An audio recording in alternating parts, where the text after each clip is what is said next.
Nem fica pertinho, não.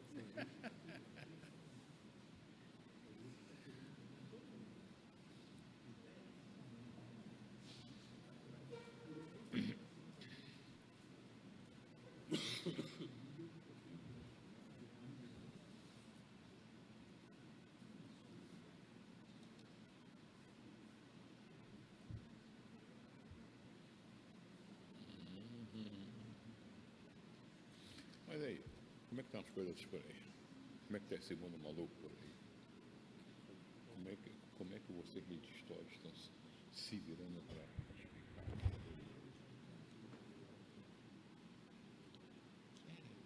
Eu fui lá no programa falando que a mulher não tem. E aí eu comecei a pegar canal estrangeiro, e só se fala disso. Que crianças israelenses morreram. Aí eu estava de agora que foi eu que pagar um negócio ali, e eu vejo um senhor. Peço para vocês hoje pedir pelo caminho, pedir pelas crianças, pedir pelas crianças palestinas também.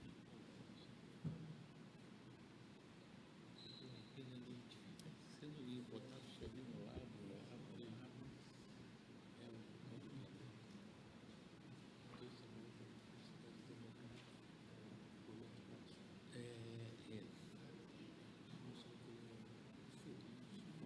Exatamente, vive igual aliado, ninguém confirma ninguém tem como. Exatamente. Você vê que a hipocrisia é tão grande que você vê a timidez com que o americano intervém na Ucrânia, a timidez com que ele intervém, aí a coragem com que ele intervém para Israel, já foi lá, já mandou porta-avião, já mandou. Ninguém viu isso, ninguém comenta isso.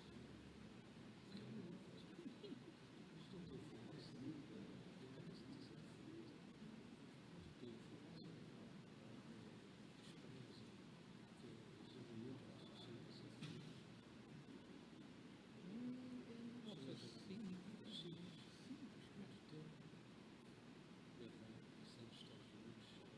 É.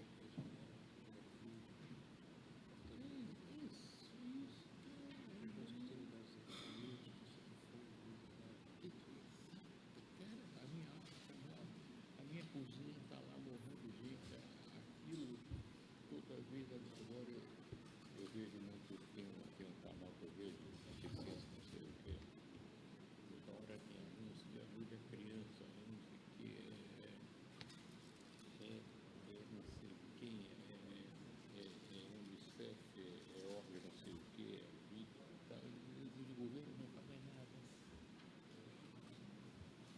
O governo não faz nada. Claro que o cidadão tem uma oração, e o governo não faz nada. Aí o cara faz aquela mensagem bonita aqui que te toca, você precisa ajudar. É uma distorção, cara.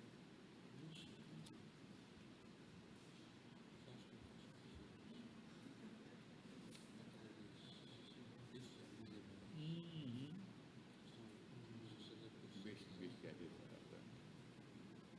Uniformizada, todo mundo é aquele negócio como dizia o Ramalho. Vida de gado, povo marcado, um povo ferido. Vida de gado, né? Povo marcado, povo ferido, né?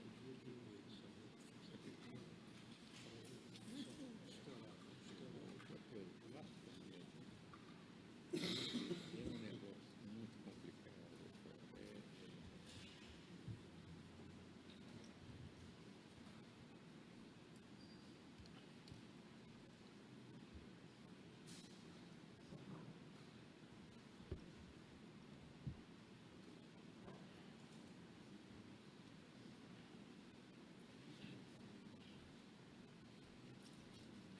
Tá bem, pular. Tá bem,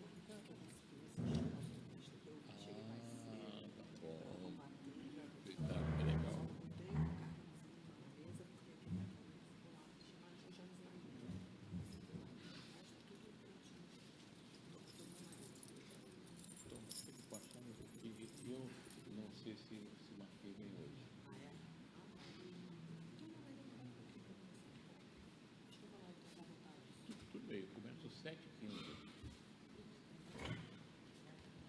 Passa por aqui. Passa por aí. Passa por essa porta aí. Tá.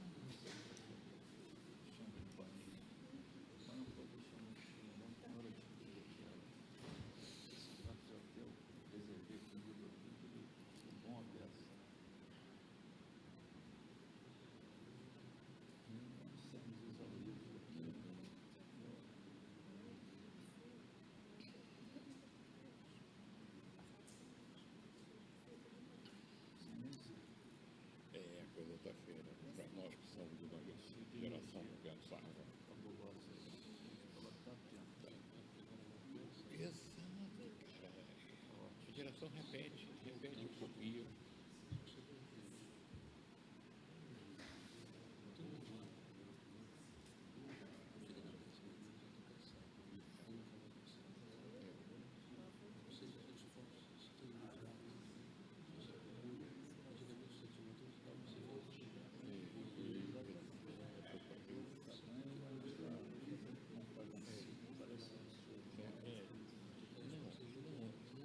É o mediativo de pior, cara, que isso está pegando nas escolas, né? Porque a gente não sabe usar tecnologia, né? A gente está puro, né? Entrou rádio, pulou para a televisão, pulou para o computador, agora pula para o celular. Então, minha neta estuda pela Santa Luz. Eu pago 4 livros, né? Já está no primeiro ano do segundo grau. E de 15 em 15 dias eu almoço com ela e tal. Então a gente ela diz umas coisas que eu digo assim. Eu, olha, onde você viu isso? O professor que falou. Ele só falou isso. Ele não falou. Falou, não falou. Onde é que tem isso, vô?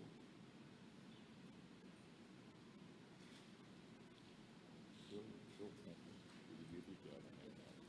Ela me dá a lista que eu compro. Com licença, bom dia. Oi, querida, bom dia. Tudo bom, Ari? Tudo bem. Aqui. Os livros têm mais fotografia do que texto.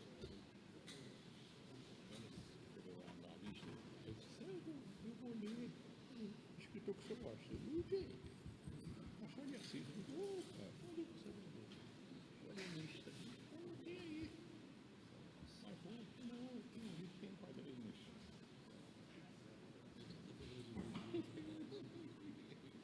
Nelson. Camila legal. Entendeu? Aí eu recebi. Obrigado, querido. Foi dia do filho, né? Foi gostoso de achado. Não é um quadrinho.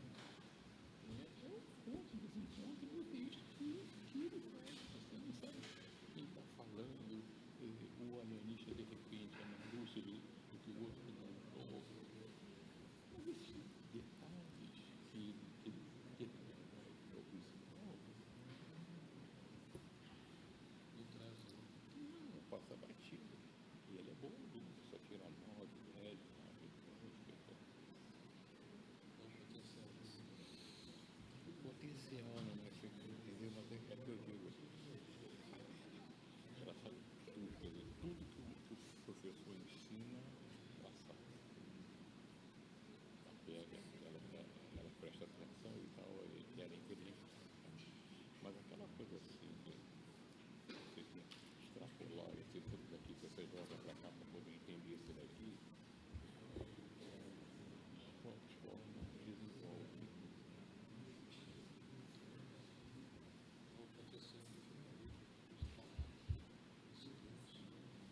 Um dia pode até transbordar, mas, quer dizer, pode o espírito ter essa direita maluca, aí é feliz, nossa, que só vê um umbigo, só foi ensinada para ver o umbigo, e acha que fora do umbigo não tem mais ninguém. Negócio de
Bom dia, meus irmãos. Que a paz do nosso Mestre esteja nos nossos corações em mais um encontro que nos sentimos renovados, nos sentimos fortalecidos quando chegamos aqui à nossa casa, a casa de Frei Luís. E por que chegamos aqui e nos renovamos e nos fortalecemos? Porque quando aqui adentramos, quando passamos por aqueles portões, não parece não, mas nós deixamos as nossas dúvidas, as nossas dores, as nossas atribulações do lado de fora. E abrimos nosso coração, abrimos nossa mente para toda essa vibração positiva que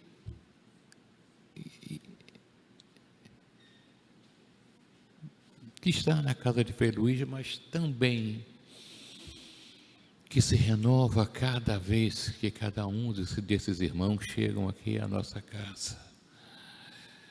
E a nossa casa não são somente as salas, os prédios, a quadra.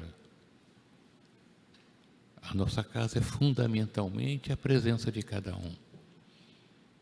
A nossa casa é fundamentalmente a esperança que cada um traz, a fé, a certeza, não somente da sua melhora, mas da melhora do nosso próximo, onde quer que esse próximo esteja, na nossa casa, na nossa rua, na nossa cidade, em outro país, não importa que distância. Por tudo isso, por toda a presença de cada um desses irmãos aqui na casa de Frei Luís, por trazer, cada um trazer a sua esperança, a sua fé, por estarmos juntos em mais um domingo, nós dizemos, não somente que tenhamos um bom dia, mas que tenhamos, acima de tudo, um dia muito bom. E que a paz do Mestre Jesus esteja sempre nos nossos corações, para que possamos estar em paz conosco, em paz com a espiritualidade, em paz com o nosso Mestre, em paz com o nosso Deus. Um dia bom para todos nós. Ave Maria, por favor.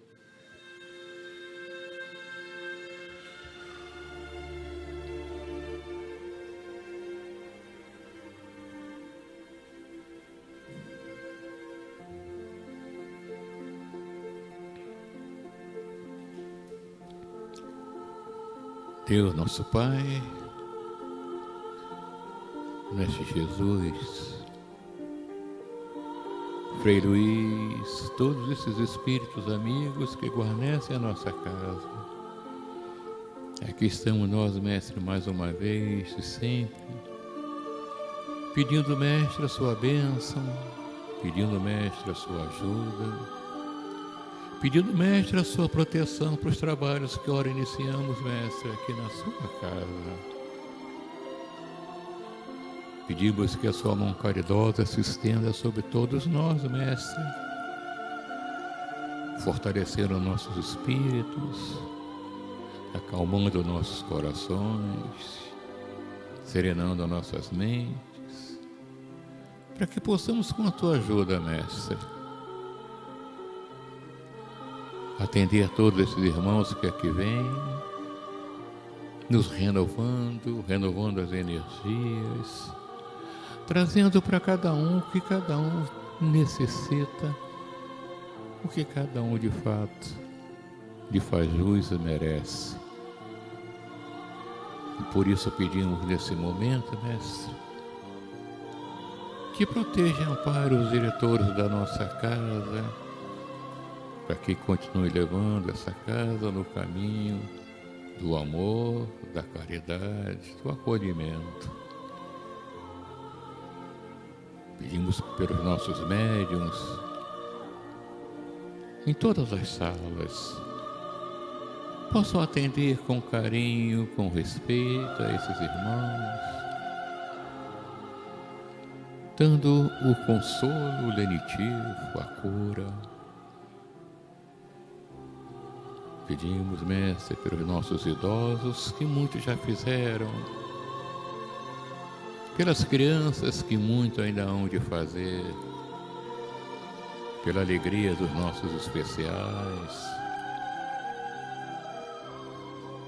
pelos nossos funcionários, pelos voluntários, por toda essa comunidade, Mestre, para que possa, com a vibração positiva de cada um de nós, expandir essas luzes de paz para todos os cantos, Mestre, tão necessitados. Para todas as crianças, Mestre, onde quer que se encontrem, não importa a raça, cor, credo, nacionalidade, que são crianças divinas, Mestre, e pedimos a Tua proteção e a Tua ajuda. Por tudo isso, nesse momento, pedimos a permissão para iniciar a primeira palestra, nessa manhã de domingo, dizendo a prece que Tu nos ensinastes e a oração à nossa Mãe Maria. Pai nosso que estais nos céus, santificado seja o vosso nome, venha a nós o vosso reino, seja feita a vossa vontade, assim na terra como nos céus. O pão nosso de cada dia nos dai hoje, perdoai as nossas ofensas, assim como nós perdoamos aqueles que nos têm ofendido. Não nos deixeis cair em tentações, mas livrai-nos de todos os males, Senhor. Que assim seja, graças a Deus. Ave Maria, cheia de graças, o Senhor é convosco. Bendita sois vós entre as mulheres, bendito é o fruto que do vosso ventre nasceu Jesus. Santa Maria, Mãe de Jesus, rogai a Deus por nós, os pecadores, agora e na hora de nosso desenlace. Que assim seja, graças a Deus.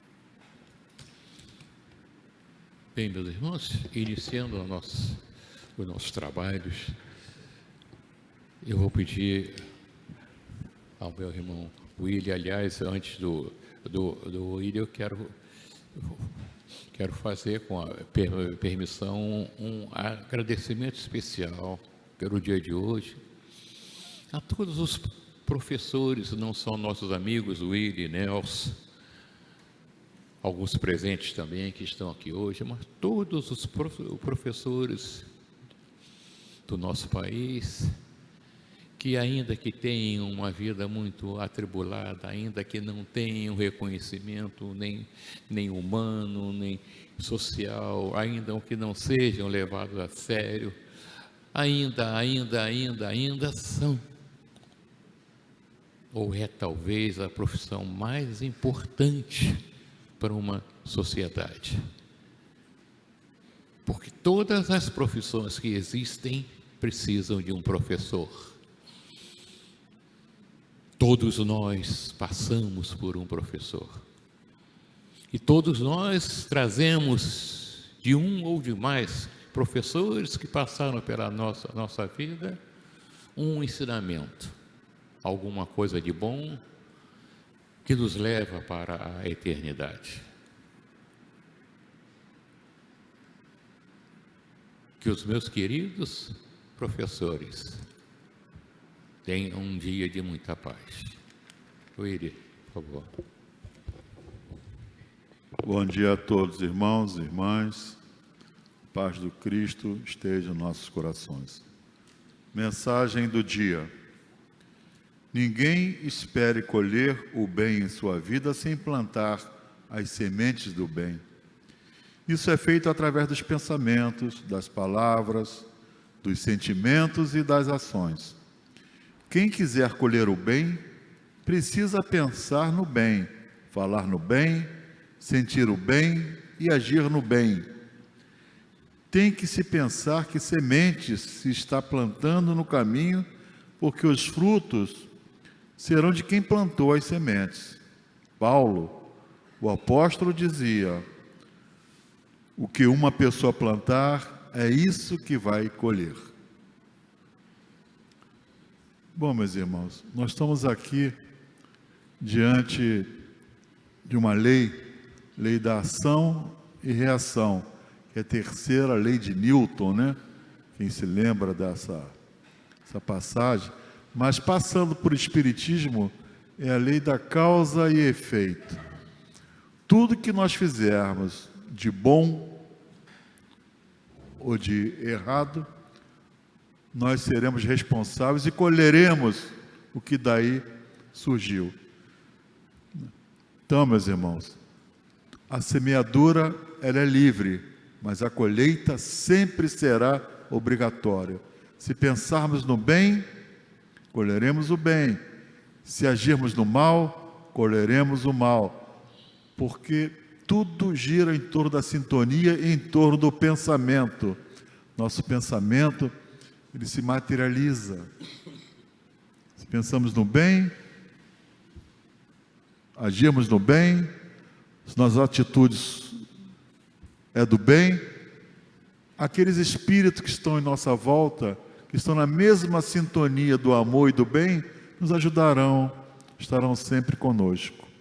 Então, essa é o convite, melhor dizendo, esse é o convite que nos é feito pela espiritualidade. Agir sempre no bem, para que estejamos sempre junto às coisas boas. Graças a Deus.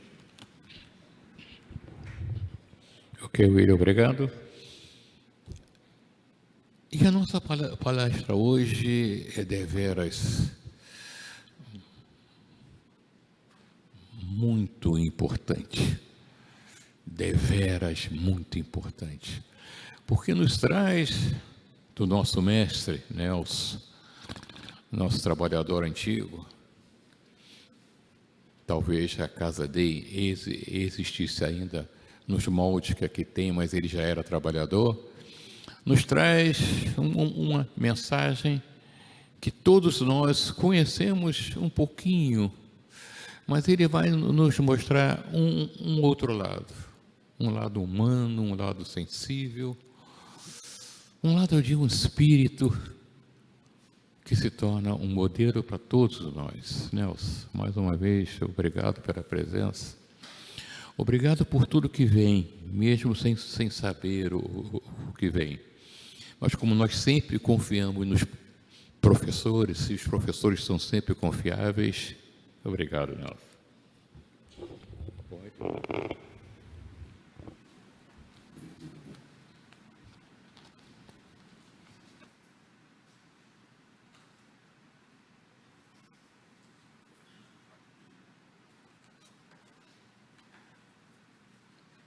Bom dia a todos.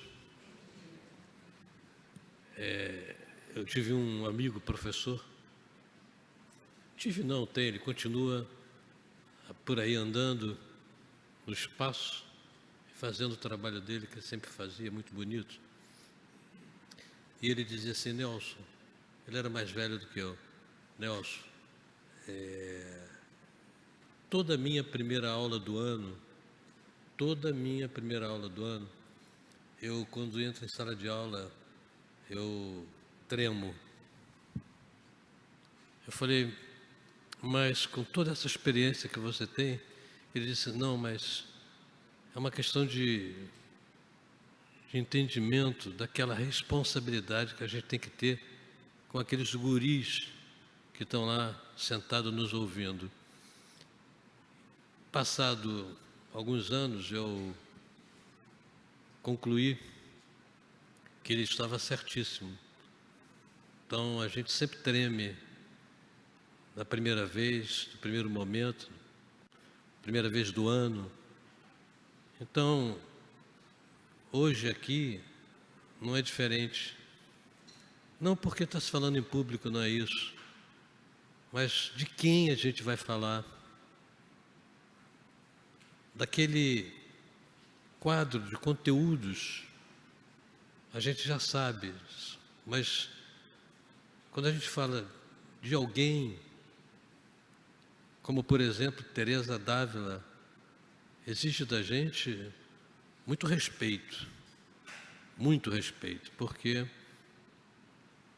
é um espírito que trabalha com uma dedicação intensa e inteira ao mundo espiritual. Só para terem uma ideia, né, do porte do espírito que estamos falando, do quilate do espírito que nós estamos falando aqui ou vamos falar, vamos lembrar que Divaldo Pereira Franco nos diz que Teresa d'Ávila é a encarnação de Maria de Magdala. Então, é algo que surpreende, né? Porque essa relação que Teresa teve com Jesus, no êxtase, que ela entrava, que ela se deixava arrastar e se entregava plenamente. Porque que é um êxtase, é um sonambulismo profundo, nos diz Kardec, em relação a isso no livro dos Médiuns. E ela entrava em êxtase, ela se entregava plenamente. E ela, quando voltava, ela sempre dizia que aquele encontro com Jesus era prazerosíssimo e que o corpo dela todo era tomado de calor e de beleza pela aproximação com Jesus Cristo. Então, nós estamos falando de um espírito que tem um caminho bastante elevado e de profunda responsabilidade. A engenharia cósmica, os nossos engenheiros, eles costumam dizer, engenheiros cósmicos, costumam dizer que sempre a Terra, o nosso planeta, ele é cuidadosamente estudado e sem interferir num caminho, a não ser que seja desastroso e contrário aos planos maiores. Eles não realizam intervenção alguma, apenas orientam e estabelecem ali reflexões sobre o caminho a ser tomado. E Teresa é uma dessas enviadas, com toda a capacidade espiritual dela. Ela vai nos chegar para deixar aqui na Terra, no nosso plano, coisas fantásticas que nós esquecemos de fazer ou que nunca pensamos em fazer. E por nunca pensar em fazer, não realizamos, não avançamos. E aqueles que ouvem, concordam, mas não fazem. Então o planeta, nosso planeta, é visitado temporariamente por muitos avatares, por muitos espíritos evoluídos, por muitos espíritos que vêm aqui de acordo com o que a engenharia cósmica quer, para poder dar um toque sutil aqui, dá um toque sutil ali. Esse é o papel de um espírito desenvolvido que pensa em ajudar. Ele vem e se submete a um processo reencarnatório e nos passa as informações necessárias e com exemplos eles apontam para o caminho que temos que tomar, dirigir. É mais ou menos a mesma situação com Francisco de Assis.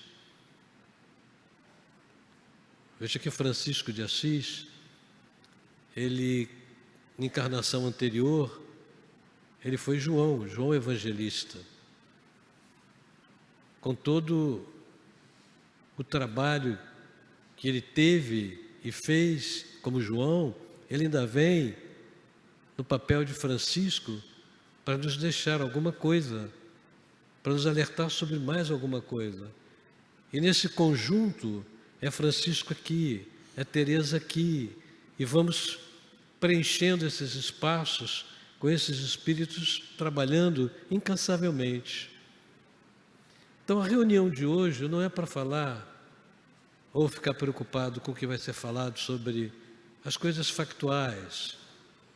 Não, é para a gente refletir sobre o nosso papel nisso tudo e de joelhos em espírito agradecer a esses que aqui vêm, que aqui se colocam para nos ajudar.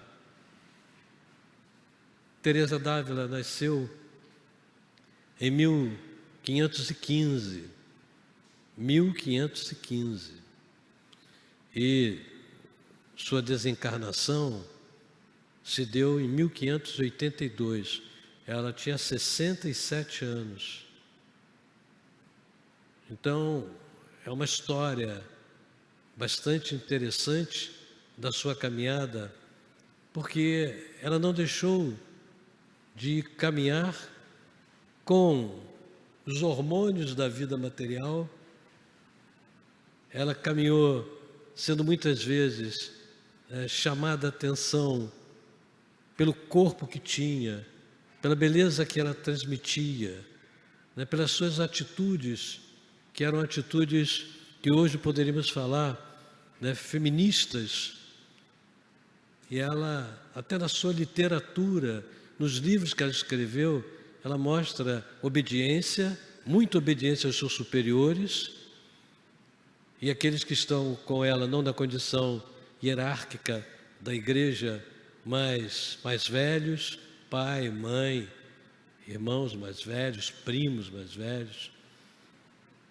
Mas a Teresa é essa mulher surpreendente, surpreende a todos, surpreende a galerinha, né, que formava com ela aos 10, 11, 12 anos, aquele grupinho de família, irmãos, primos e afins, e que ela desperta ali o interesse dela, né, pelos namoricos.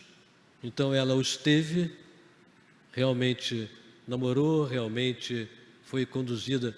11, 12, 13 anos, são 800% de hormônios sendo despejados nesse vaso material que somos nós. Quando chega a seus 60, 70, esses hormônios já estão acabando, já acabaram, né? Mas, na verdade, ela tinha, como toda juventude tem, essa força motivada, né, por essa questão bioquímica do nosso organismo. Então, é inevitável, é inevitável. Faço uma comparação. Francisco se rolava na neve, se batia nas pedras, na neve, para poder desafogar aquela vontade de estar com Clara de Assis. Porque ele sabia que se cedesse a essa pressão interna, todo o planejamento, e ele tinha isso intimamente, iria por água abaixo. Então não cumpriria a sua etapa. Então Teresa é essa mulher linda, é essa mulher que desperta interesse pela sua decisão, mas ao mesmo tempo pela sua obediência, pela sua forma de olhar o mundo e entendê-lo, sem levar para dentro de si essas guerras que se faz ali, acolá, ou num cantinho de dentro da casa, ou num cantinho qualquer da vida. Teresa d'Ávila não é a Teresa de Lisieux. É bom que se esclareça aqui. Teresa d'Ávila é a Teresa espanhola do século XVI. É essa que nós estamos falando aqui. Teresa de Lisieux é Teresa do Menino Jesus, tá? Já a de Ávila que nós estamos falando é a Teresa de Jesus. Então existe uma diferença aí de Teresinhas no tempo e no espaço, porque Teresa de Lisieux era francesa. E no final mesmo, último quartel do século XIX. Então, nós temos aí, interessante isso, porque Teresinha de Lisieux, Santa Teresinha do Menino Jesus, ela também tem uma história muito bonita, embora muito curta. A vida material dela foi bastante rápida, né? Mas mesmo assim se tornou uma doutora da Igreja Católica. Teresa d'Ávila foi canonizada em 1622, 40 anos depois da sua desencarnação. Gregório XV foi que a canonizou. E em 1970, olha quanto tempo depois, 70, Paulo VI fez a declaração de que Teresa d'Ávila estava sendo reconhecida como doutora da Igreja. Doutora da Igreja, para nós, é algo que não tem muito sentido, né? Doutora da Igreja. Mas quando a gente começa a analisar e acompanhar os movimentos de Teresa, tudo aquilo que, portanto, está à sua volta, a gente compreende o que significa ser doutora, o que esse termo foi dado a ela, doutora da Igreja. A primeira mulher, 1970. Nós estamos falando de ontem. Estamos falando, portanto, de uma mulher que só foi reconhecida em 1970. E todo um trabalho que ela construiu, que veio no século XVI. E só no século XX, 400 anos depois, é que ela é reconhecida. E ela teve um papel magnífico, que embora fosse toda redondinha quanto à orientação dos seus confessores, veja que, obrigado, é um dado importante isso que vai ser falado aqui. Ela ouvia muito os seus confessores e passava para eles tudo que ela vivia. Nada em Teresa foi construído por ideias, foi construído por fatos vividos, por ideias também, mas por fatos. Em outras palavras, o que eu quero dizer é, tudo que Teresa escreveu, ela passou, ela conheceu, ela sentiu. Não foi nada abstrato, é isso. Teresa, portanto, bota no papel, nos livros que ela escreve, ela bota aquilo que ela viveu, sentiu. E os seus confessores pedem para que ela escreva, porque eles querem conhecê-la, eles querem entendê-la, porque com ela é uma fenomenologia intensa. Ela era a santa do êxtase. Ela tinha clarividência, ela tinha clareaudiência, ela levitava. Ela era um fenômeno que nós aqui espíritas entendemos hoje o que significa isso. Então ela era uma médium com muita potência, de portanto fazer atravessar no tempo toda essa sua trajetória. Atravessa no tempo com a sua mediunidade. Isso mostra, mais uma vez, para a igreja e seus confessores acreditarem dessa íntima ligação dela com os nossos espíritas maiores, os espíritos, né, maiores. Então, é algo que precisa ser repensado por nós. Teresa, quando entrava em êxtase, depois ela dizia isso e não cansava de repetir, ela dizia: eu sinto que meu coração foi atingido, meu coração foi alvo de uma seta que um anjo, ela não sabia descrever o anjo, mas ela sabia que era uma luz intensa com um certo formato, mas que ela não descrevia. Mas, com certeza, um anjo, diz ela, me atingiu com uma seta no coração. E eu me senti toda arder em fogo. Olhem isso como é bonito, né? Como é não só poético, é profundo demais.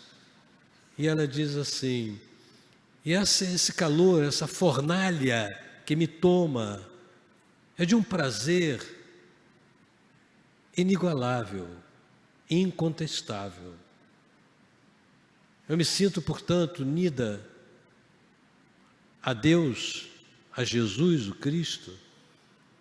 Eu me sinto ligada a Ele por essa questão de nós estarmos juntos. E aí ela atinge, né, aquele momento em que a gente sempre procura aqui falar, sempre, que nós somos um, apenas um. Se nós entendermos isso, que nós somos apenas um, nós vencemos todas as grandes batalhas, todas as grandes dificuldades, porque para chegar a esse pensamento de que somos um, eu e o Pai somos um. Jesus falou isso. Eu e o Pai somos um. E ela diz, é nesse encontro, é nesse momento, que então eu me sinto ligada a Ele, tomada por Ele. Eu e o Pai, disse Jesus, somos um. E ela vai dizer que ela, Jesus, com outras palavras, no outro momento, no outro contexto, mas ela nos passa isso.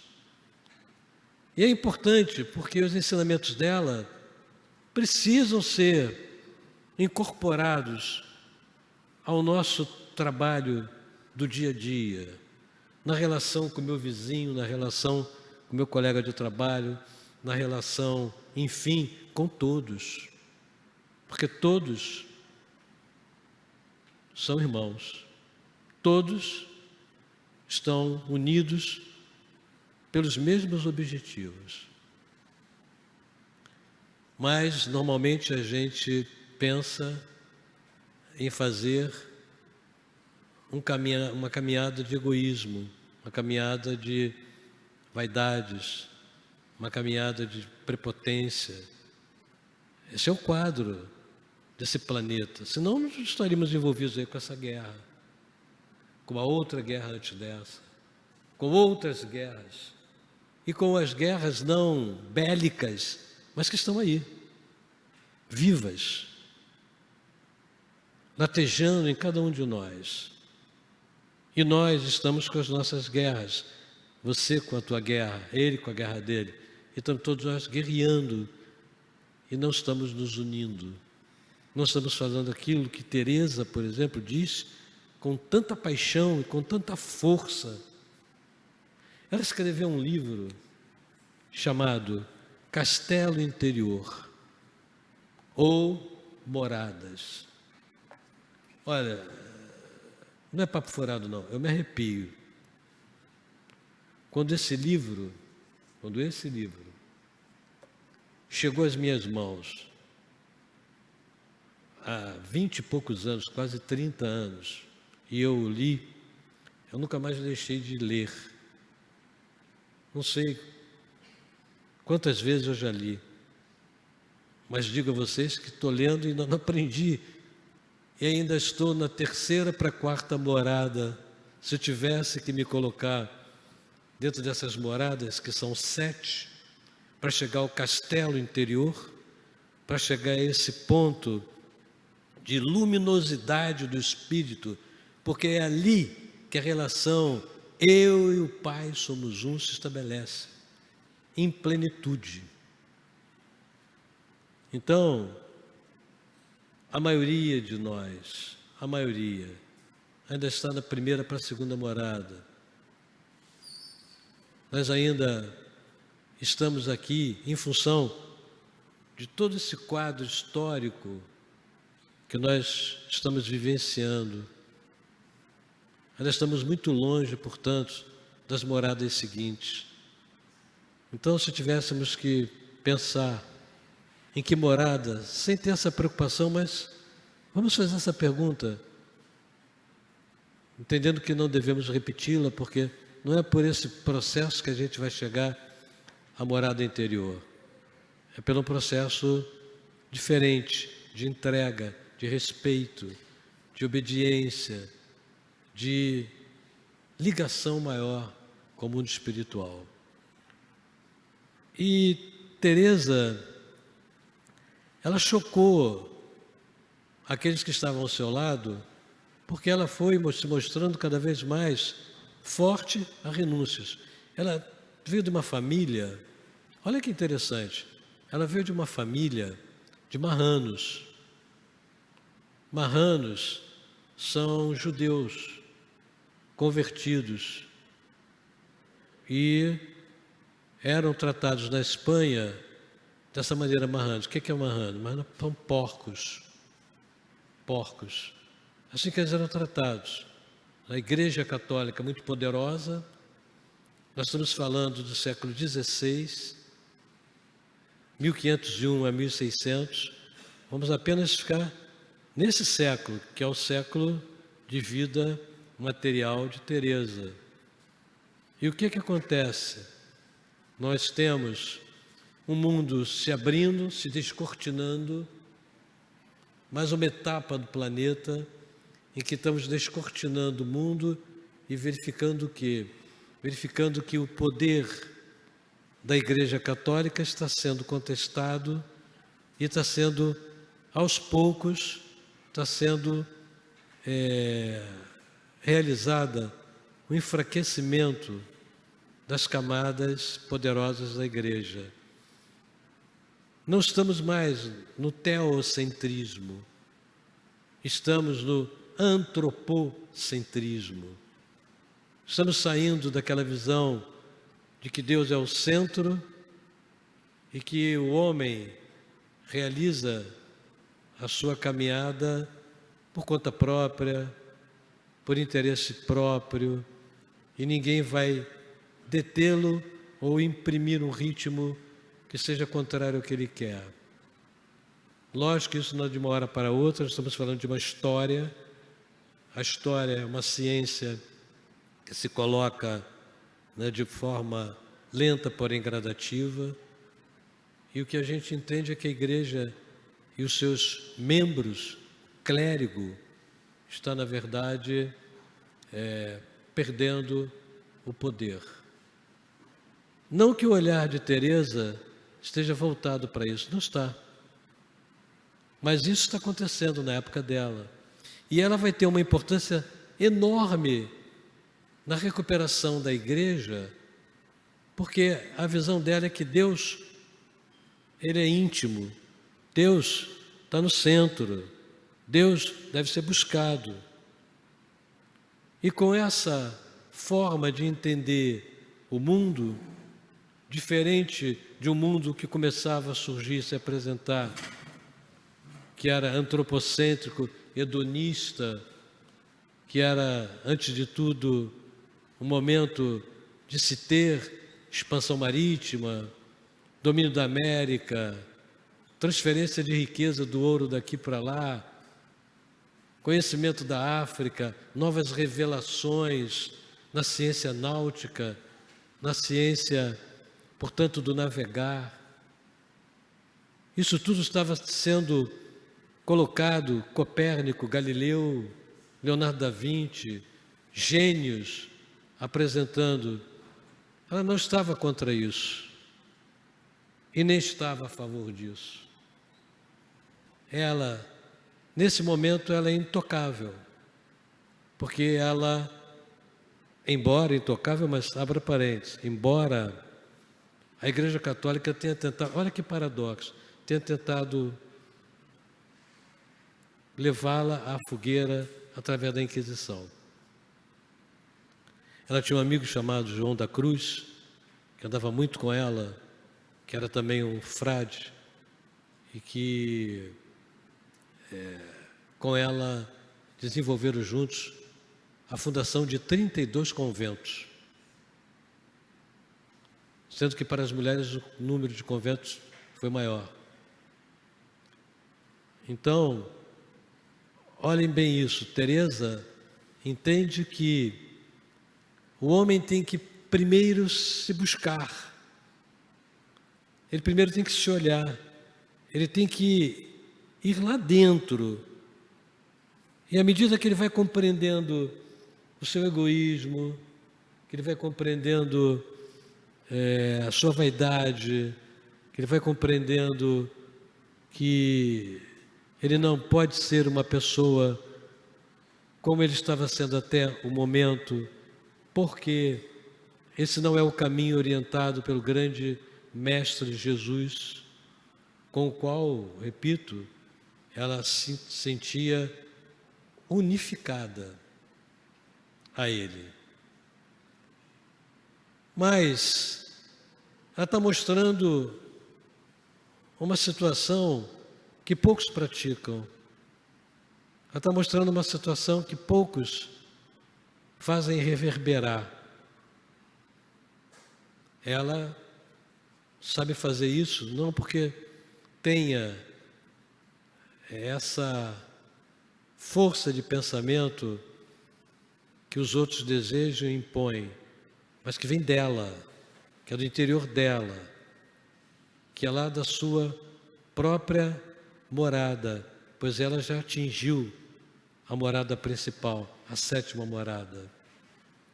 Então, a leitura desse livro nos mostra o que temos que fazer. É a obra-prima dela esse livro. É preciso compreender, ler e reler, para entender que enquanto o mundo se abria para novos continentes, para novas ciências, e portanto ela buscava a si mesma, querendo se compreender e querendo se entender, para ela poder dar sequência à vida dela. Então, Teresa nos traz isso, Teresa nos traz a compreensão do momento, a necessidade de se ter essa realidade que é de você e o outro, que é de você e a sociedade, que é de você, enfim, e o mundo. Teresa, ela foi acometida de várias doenças que a medicina da época não tinha como diagnosticar, não tinha recurso. E Teresa, chegou um momento em que ela estava no convento das agostinianas, que o seu pai a levou para lá, porque ao perder a mãe, Dona Beatriz, Teresa ficou um pouquinho perdida, que a idade que ela tinha, 14 anos, favorecia o que há pouco conversávamos sobre essa explosão, né, hormonal. E ela começou a se achar paquerada, começou a se achar observada, os olhares, as piscadas. A gente não sabe tudo, né? Porque ela também não revelou tudo. Mas ela estava começando a sentir o mundo nela. E o pai observou que ficaria difícil, muito difícil, reter Teresa em casa. Por isso a levou para o convento das agostinianas. Mas logo depois ele vai tirar, porque ela começou a ficar doente, muito doente. E ninguém dava jeito, e a medicina não tinha recursos para isso. Foi numa dessas viagens para o interior que Teresa fez contato com um tio seu ateu, irmão do seu pai, e ele entregou a ela um livro de escritos de São Jerônimo. E ela leu e ficou muito interessada em conhecer mais sobre o livro. E ela, que tinha já deixado a ideia, quando era criança, de ser uma madre, voltou a ter, aos poucos, esse grande interesse de servir religiosamente ao mundo. Quando eu digo servir religiosamente ao mundo, cuidado, eu não estou falando de instituições, eu estou falando de religare, eu estou falando de uma ligação com o mundo maior, com o mundo espiritual. E não simplesmente uma instituição. Na época era a igreja, é com a qual ela vai ter relações, porque ela faz, a partir da leitura de São Jerônimo, ela faz uma decisão, sua vida toma uma decisão. Ela, na verdade, quer servir. E ela acaba voltando, porque o seu pai viu que não adiantava nada no mosteiro, no convento, melhor dizendo. Não fizeram nada que pudesse acabar com o que ela estava sentindo. E era tão grave a doença, que nós sabemos hoje que não é grave, que o Espiritismo dá luz a tudo isso. Era a mediunidade dela. Uma mediunidade acirrada, uma mediunidade bastante intensa, numa sintonia, né, que ela tem com o alto. Não há corpo que resista. Aí a gente entende por que Jesus, o Cristo, levou 1000 anos nessa crosta para poder apanhar as condições físico-químicas para formar um perispírito e poder reencarnar. Então, Teresa vibrava em tal ordem que o próprio corpo físico dela muitas vezes não suportava. Ela entrava em ressonância com os amigos espirituais. Imagina as moléculas desse vidro aí. Se de repente a gente entra na frequência vibratória dessas moléculas, isso aqui vai explodindo tudo. Explode. Você imagina a mente de Teresa, a mediunidade dela, os canais dela, ela numa vibração, o que ela não vai sentir? Era dor, muita dor, e ela não levantava do leito. A dor era intensa, e cada vez o período entre uma e outra crise diminuía. O período era menor, as dores maiores. Então, chega um momento que o pai a retira de lá, vai ao interior, é o momento em que ela tem contato com o livro de São Jerônimo, dado pelo seu tio. É aí que ela estuda e começa a compreender algumas coisas, volta a ter o pensamento de ser uma religiosa, não religiosa institucionalmente, do religare dela com o mundo espiritual. E aí, o que nós encontramos é uma Teresa já numa outra condição, que vai para o convento da Encarnação, e lá Teresa começa a ter uma preocupação. Olha bem, a ter uma preocupação. Qual é a preocupação de Teresa? Reformar todos os conventos das Carmelitas, e fundou a ordem das Carmelitas descalças. Por que descalças? Porque usavam sandálias. Porém, se usavam sandálias e usavam roupas remendadas e costuradas, usavam braceletes, usavam colares, usavam brincos de ouro. E isso para ela era algo que precisava ser mexido, que não é esse o caminho. O caminho é a busca da oração. Primeiro passo que todos têm que dar é a oração.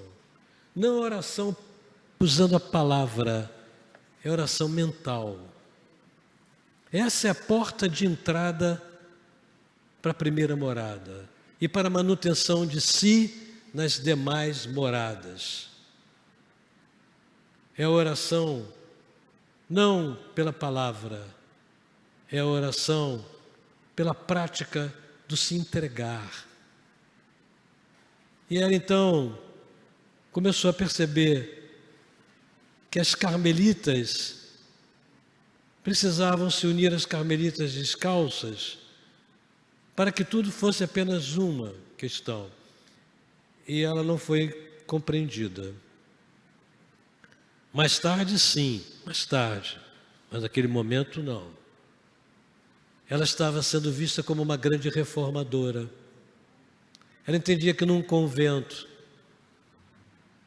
como por exemplo dessa convento da Carmelita, convento da Reencarnação, havia um número mais ou menos de 200 madres, 200 freiras.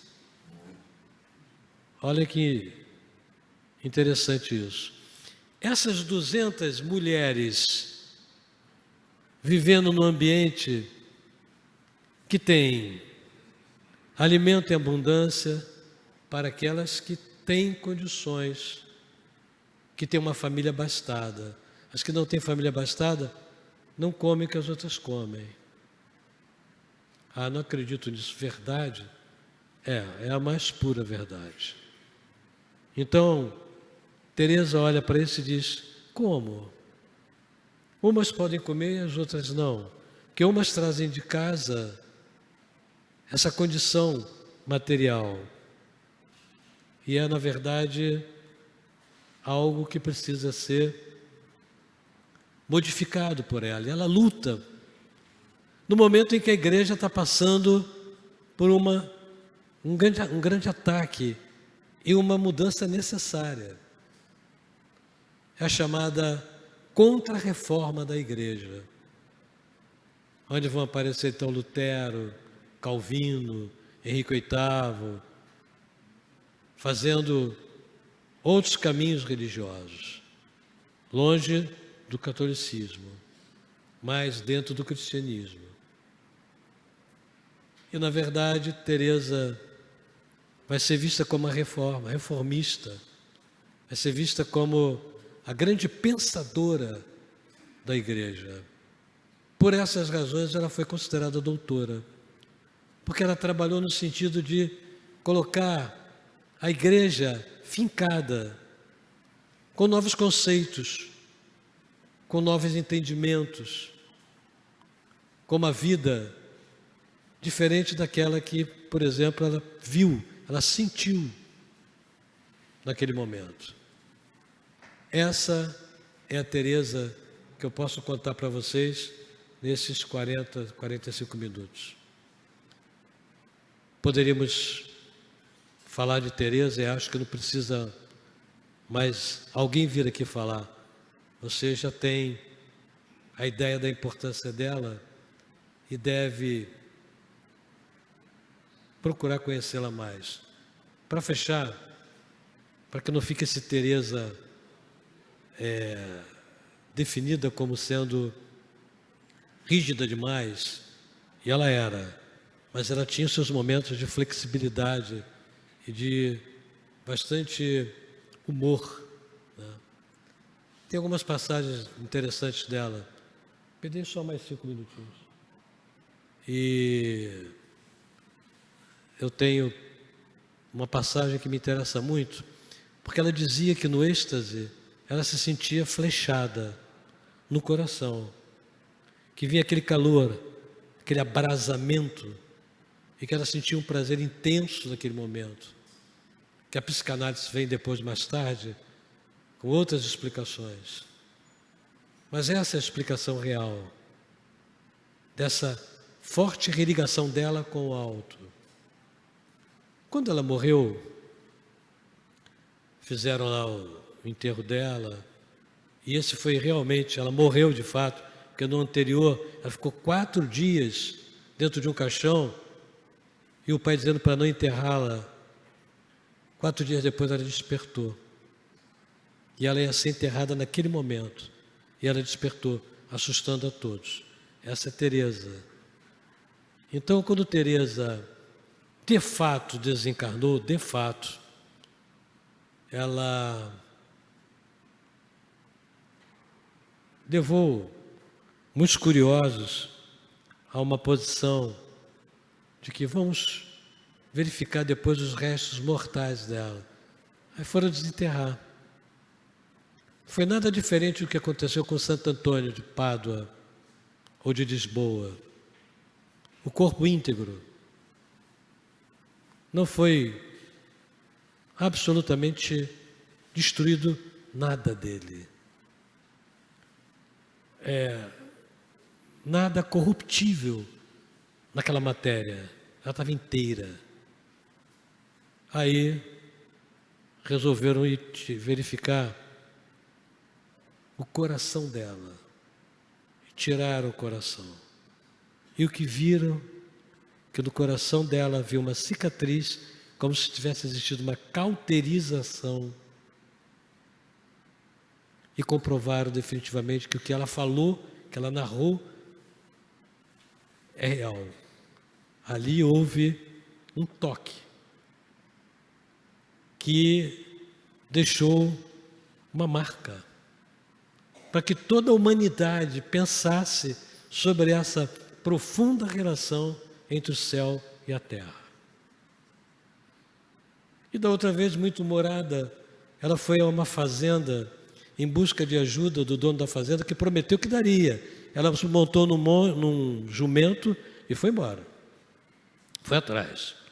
Em determinado momento, começou a chover muito, e havia um rio, e o rio começou a ficar caudaloso, e ela querendo atravessar, ela se enrolou toda, já estava sendo levada pelas águas, quando de repente um braço lhe aparece, e Jesus se apresenta a ela e a puxa.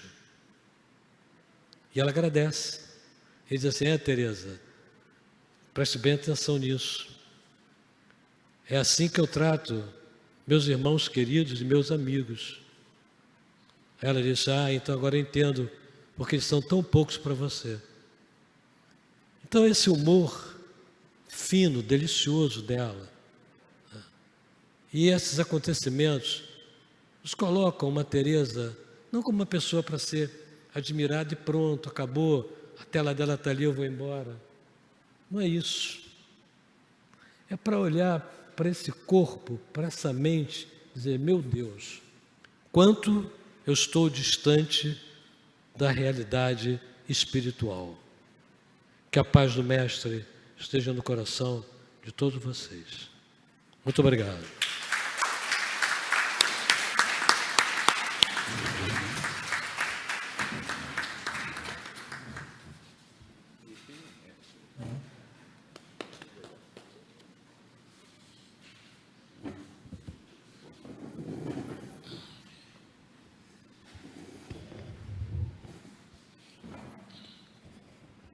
Ô, irmão.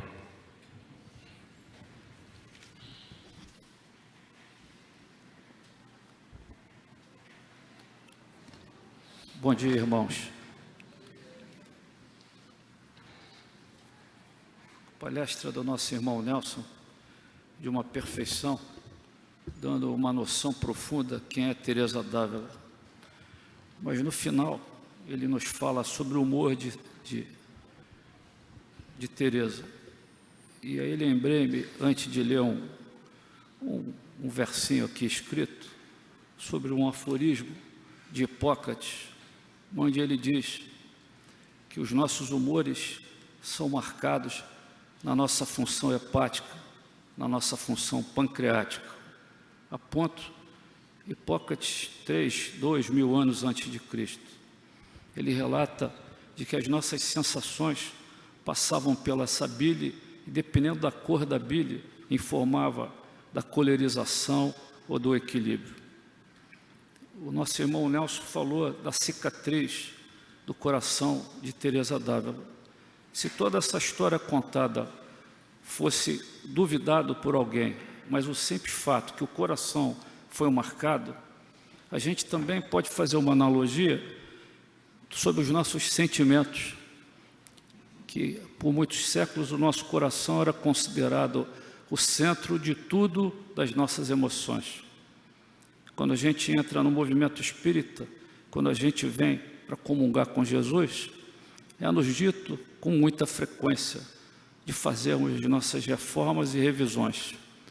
E essas revisões são de suma importância, que assim como Teresa d'Ávila teve uma cicatriz de uma seta angelical, a gente pode ter em nossos cárdios uma lesão cardiogênica provocada pelas nossas impulsões negativas e desagradáveis. Também adendo que o processo obsessivo, que muitas vezes a gente vem ao grupo com o intuito de nos livrar, está diretamente ligado às nossas emoções, ao nosso equilíbrio e às nossas atrações. Há um doutor, muito amigo nosso, já desencarnado, de nome Belo, que ele nos dita que o obsessor, ele chama de reformador, porque é através da dor que o reformador nos traz para dentro da casa espírita. Eu vou ler aqui para vocês. Dia de Teresa, dia do professor. Quanta destreza instruem com louvor. Teresa Ávila foi seu lar, inigualável beleza, na face, na conduta, no saber educar. Professor é o terceiro pai, do seu lábio sai o alfabeto, as 4 operações, genuíno compor. Teresa, cognome de Jesus, levitava pluma em beleza, trouxe no coração cicatrizado, reflexo da luz que a conduz, seta angelical de cardio preparado. Mestre, tem a força do irmão, explica em cada lição, na vida promulga a solução.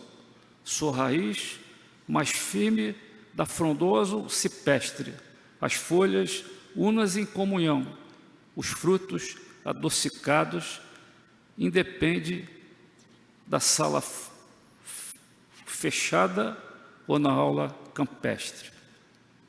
Teresa e o professor, a de comum a oração, ela joelho no chão, ele curvado ao Redentor.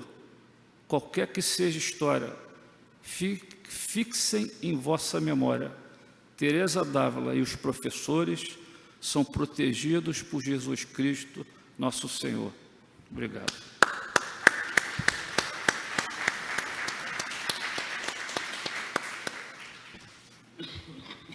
Doutor. Bom dia a todos.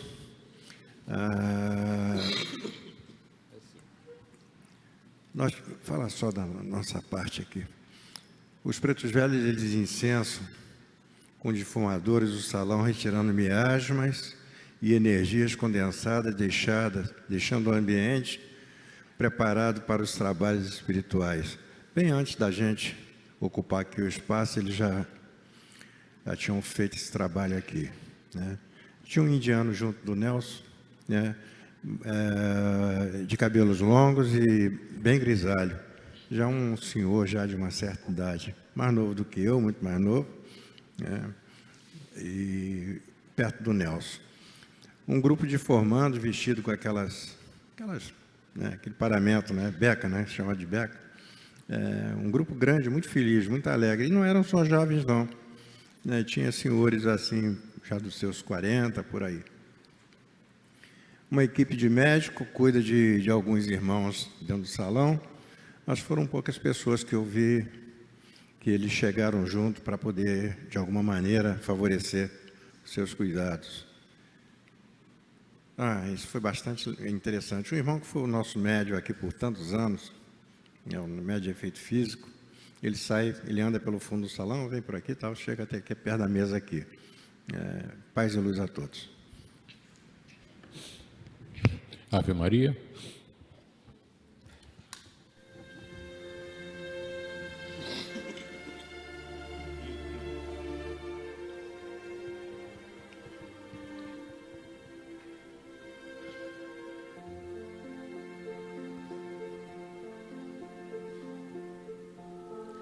Deus nosso Pai,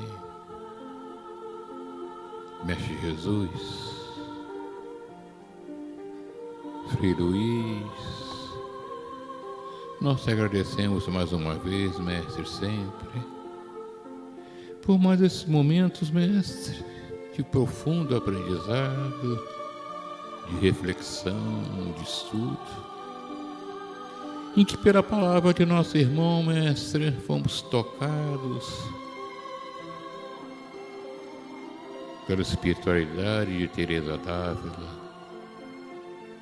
por todos esses espíritos aqui presentes, Mestre, que nos acompanharam nesses momentos de tanta beleza. E por tudo isso, Mestre, com o coração renovado, na certeza de que esses ensinamentos se internalizaram em nosso espírito, em nosso coração. Esse coração que tu conheces, Mestre, e que pedimos que também seja tocado por tua bondade, por tua misericórdia. Por tudo isso, Mestre, por nos sentirmos agradecidos, por nos sentirmos em graça de estarmos na tua presença. Nós pedimos a permissão para encerrar a primeira palestra nessa manhã de domingo na casa de Frei Luís, que é a sua casa. Que a tua paz esteja nos nossos corações, Mestre. Graças a Deus.